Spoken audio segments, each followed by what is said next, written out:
Hello my dear friends and welcome to my channel. Don't forget to make yourself a cup of tea or something hot if you want, because today we have very interesting stories, and one of them is a story about a woman who crashed into OP's car with children inside, nearly kills them and blame everything on OP's family. Please subscribe if you haven't and I hope you'll enjoy it.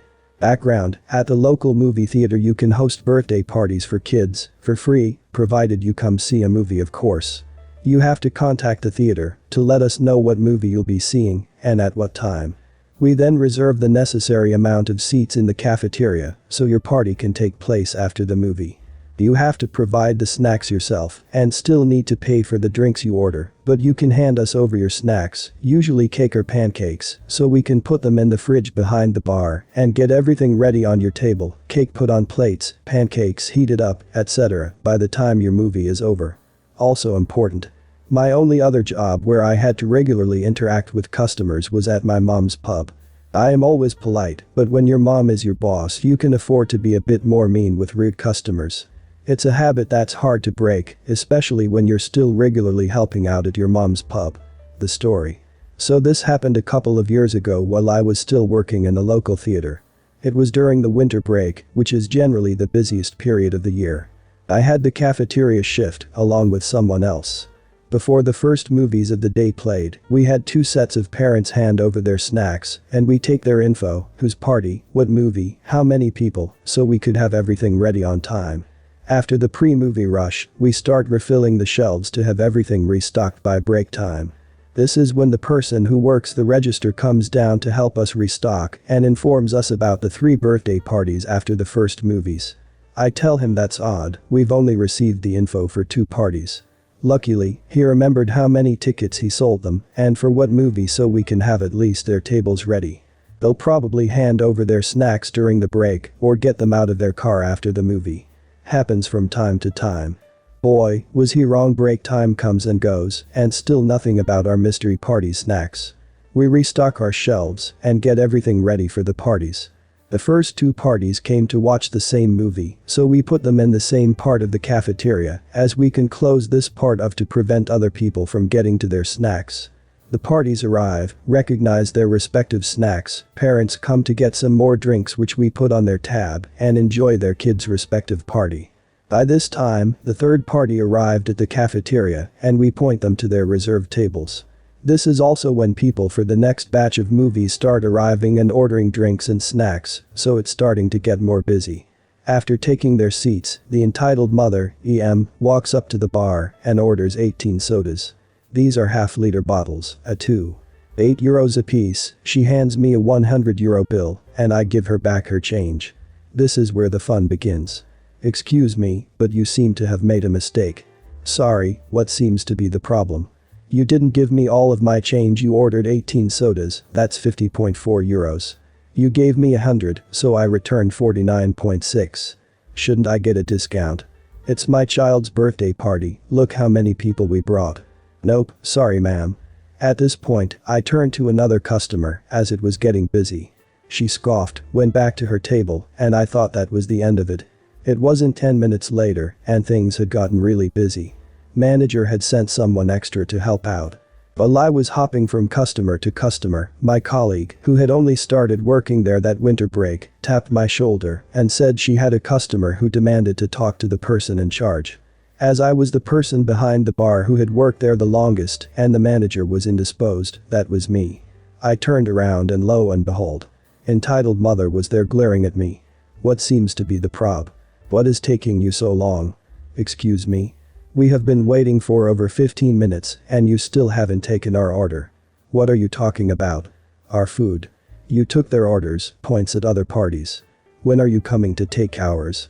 Ma'am, we don't take orders or provide anything for your party for that matter. You're supposed to bring your own snacks. What? That's crap. How are we supposed to know that? Did you really think we would provide food for 18 people for free? Now, if that's all, I really need to get back to no. This will not do. I demand you provide us with suitable snacks for my child's party. It's what we were promised. What do you want me to do, lady? Abandon my shift to drive to the nearest supermarket and buy you some pancakes? Yes, that would be adequate.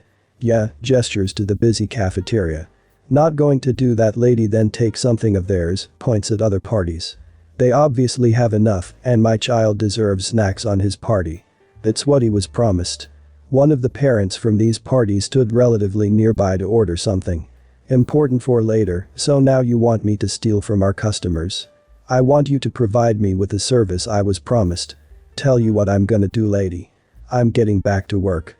I turned and left to help take someone else's order. She stomped off going on about how she'd inform your manager and how I'll be sorry for this is. 15 minutes later and the rush has subsided. The parents of the other parties had had most of their kids' guests already picked up and had waited until it was less busy to pay their tabs. While I was doing this, my manager showed up with EM in tow, looking at me with a crap-eating grin. I've received a complaint from this woman that you refused to give them their snacks. Is this true? I explained how I couldn't give them their snacks as they hadn't even handed over or brought snacks in the first place. Ma'am, is this true? Well, yes, but you should be more clear in that we're supposed to bring them yourselves. Also, this man was incredibly rude to me. At this point, the father of one of the other parties from earlier jumped in. He told my manager of how EM made a bunch of outrageous demands, including ordering me to steal their food, and was incredibly rude to both me and my colleague. He also told him how helpful I was with their party and how any perceived rudeness was just because I was hurrying up to get back to my other customers. After this, EM just fell silent and my manager basically told her to get her head out of her butt and leave the theater. She sunk back to her seat and told her party to get ready to leave. The parents of the other parties paid their tab and even gave us their leftover cake as thank you for our service. The father made sure to say it loud enough so that EM could hear it and winked at me. We ate that cake during our evening break, laughing about that EM. It tasted extra sweet to me. Screw that lady. But I do feel bad for the kids who didn't get to enjoy a birthday party due to her being a dumb. And you did it well, Op, putting her in the place where she belongs. We used to live near a school zone, and the 15 miles per hour speed limit ended about 1/4 of a mile away from our neighborhood. My mom, my sister, and I were about to pull out of our neighborhood and turn left. We stop at the stop sign, check that no cars are coming, and start to turn, when out of nowhere, a car that was going at least 65 or 70 miles per hour zooms down the road. We didn't see it coming, but I warned my mom in time to stop. That car hits us, spins out of control, crashes into a stop sign, and demolished the wall of one of our neighbors. Thankfully, we only busted our headlight and some minor front of the car damages. Everyone in our car was fine. We rush over to the other car and sitting in the driver's seat was the mom, EM, and a child that was in the passenger's while in the child's seat. In the USA, children that require a child's seat have to sit in the back, and this child in particular was no more than 5 years old. In the back, there were 2 other children, between 7 and 10, without a seatbelt, and one of them was unconscious. I deal with a lot of first aid and CPR in my line of work, so I rushed to help the kids. The mom struggles to get out of the car. I ignore her, seeing the children are more important, and as I am trying to get the door open, I hear screaming. Come help me. I'm sorry. Are you in pain? Can you move? Yeah, but this was several years ago, so my memory is a little hazy. I can't get out. You should help me first. Thankfully, there is still air circulating in the car, so I go over to help her. I pull her out and she storms over to my mom, who was on the phone with the cops. Keep in mind, her children were trapped in the car. I get the kids out and sit them on the curb and I start to check on the unconscious one. The kid was still knocked out, so dragging her out was a bit more difficult and I had to grab her legs and her waist to properly carry her. Keep in mind, nothing about this was with physical matter. It was literally the best and safest way to pull her out of the totaled car. I check her breathing, thankfully she was alright, and my best guess was a concussion. I've been ignoring EM and my mom, so I didn't hear their conversation, but my mom filled me in. What the hell is wrong with you? 1 second, officer, excuse me, but I'm on the phone with the cops, would you like to talk with them? Hello? This crazy lady pulled out at a crazy high speed as I was driving down, and my car is totaled. She is a maniac and should be arrested. She nearly killed my children. She smirks at my mom. Now, on the road, there are skid marks leading to where the totaled car is. There are no skid marks leading to our car. That's pretty obvious to who was speeding and who was obeying the law. She sees me holding her daughter and touching her waist as I pull her out of the car. put my daughter down, you harasser." I was confused. I was literally trying to save her kid's life. I walked to the sidewalk and used my jacket as a sort of padding between her daughter and the ground. I checked vitals, make sure that she would be alright. By this time the cops show up and the EM is shrieking to them that I was taking advantage of her daughter and that my mom was intentionally trying to hurt her kids. We've never met EM before. My sister has gone back to our house and got some water bottles, being thoughtful enough to get an entire cooler filled. The cops were thankful, as were the kids, who were pretty nice and calm throughout the whole ordeal. I showed the cops my ID and explained my job position. They got an ambulance who confirmed that what I did was the right thing to do and the way I got the daughter out of the car was the best way possible. We think that everything is going to be calm, but oh no. Ma'am, it's very obvious that you were the one who was speeding. I think it's more than fair if you don't get the lawyers involved and you each pay the respective damages. No way. She clearly wanted to kill my kids. She is a reckless driver and should be punished. Another cop, who was taking my statement, said, "Cop's name, this woman had one of her children in the front seat and neither kid in the back was wearing a seatbelt. We also had a digital speed camera up on the road and a third cop went to go check it. EM not only went 75 miles per hour on a 35 miles per hour zone, but she started her speeding at the school zone while the school was letting out, meaning kids were everywhere. She was promptly arrested and the kid's dad was called, who profusely apologized, and they went to the hospital that the daughter was taken to." Edit. Interestingly enough, the wall that was collapsed was rebuilt in a week or so, but when I drove by there recently, the wall was collapsed again, and I went to go talk to the owners. We are pretty close family friends. They said another car had smashed in their wall, doing a similar thing as the Emmas above. Different people, different cars, nearly 3 years apart. Same wall. Edit. In hindsight, I know that I should have gotten the girl first, but I also knew instinctively that the mom would have been the type to make my life hell if I ignored her. I have 3 more years of experience now. I was literally just starting out as an EMS, and I wasn't thinking straight. That wall is cursed. Also, considering how crap this lady was, I'm surprised the cops didn't have to run in circles while she screamed profanities. My aunt has cancer, 3 autoimmune conditions, and pneumonia. And because she's a WOC who was overweight, doctors just kept telling her to lose weight instead of listening to her that something was wrong, so she's been sick for years at this point and only got diagnosed after losing almost 100 pounds in a matter of months because she was too sick to eat anything or keep anything down. She's doing chemo and is taking a ton of medications on a daily basis. Her 2 kids, my cousins, 13 and 10, have been told about her cancer and they've seen how sick she is and are acutely aware that their mother might die soon. It's important to note that they have not told anyone outside of the family. They want as few people to know as possible. My younger cousin, 10, has this friend we're going to call Chad. Chad is a freaking hellion and his parents are worse. So Chad's parents have planned some adults-only 7-day vacation for themselves. They started planning it 6 months ago. They have only just now realized that they didn't get any childcare and have been attempting to manipulate my aunt and uncle into doing it. My aunt and uncle can be too polite sometimes, and I swear my uncle has a sponge instead of a spine sometimes. Earlier today I was dropping some stuff off that they were going to borrow, and Chad's parents were over trying to convince my aunt and uncle to take in their demon spawn for an entire week. To give some credit to my uncle, he is trying to say no. "Oh, I don't know, we're a little busy this week." "Are you sure you don't want to leave him with family?" "I'll be too busy with work." Eck. It's more likely that their family said hell no. And these people just keep going on and on and on about how much fun the boys will have. Staying up late, playing video games, eating delicious food that aunt will no doubt make for them. It's perfect. Why don't we drop him off tomorrow at noon? My aunt and uncle were clearly trying, and failing, to get them to back off, and you know what?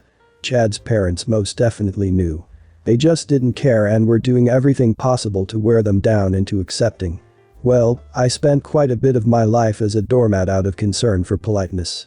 Since becoming an adult I have learned to set and stick to healthy boundaries and putting my safety and well-being first.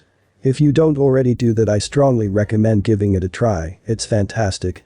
So I stepped in because not only were they just not capable of taking care of that crotch goblin, they both just looked so miserable, desperate and exhausted, but also my aunt looked the sickest I've ever seen her. This is the gist of the conversation. Sorry they can't watch Chad while you're away. Good luck finding someone though. Who even are you? They clearly can watch Chad, they're just being selfish out of petty jealousy. I'm their niece and no, they can't. I'm sorry about that, but they can't, and they've spent the last several minutes trying to tell you in the most polite way possible. You can't speak for them. And you can. Because you're acting like you're entitled to their time. Besides, there's a family emergency happening with my grandmother and they need to help so they'll be too busy. Not entirely a lie, my grandma did have a huge currently ongoing health emergency, but because of my aunt's condition, we've been keeping them in the loop but not asking for help. You don't understand, we have no other options. If they don't watch him we'll have to either hire a nanny which is too expensive or cancel the trip. A lack of planning on your part does not create an emergency on theirs. You're Chad's parents, it is your job to provide for your child and no one else's. You're being so rude to us. Apologize right now. No, absolutely not. If they're not going to watch him, are you? Because we're not leaving until we have someone to watch Chad while we're on our trip. So who is it? Them or you? Okay, you need to leave. No one here is going to provide childcare for you, so you should probably go find someone who will. No. We're not leaving until you apologize and someone agrees to watch Chad. Chad and my cousin had come downstairs because of all the yelling and asked what was going on. I took $10 out of my wallet and told Chad that if he could get his parents to leave my aunt and uncle's house, it was his.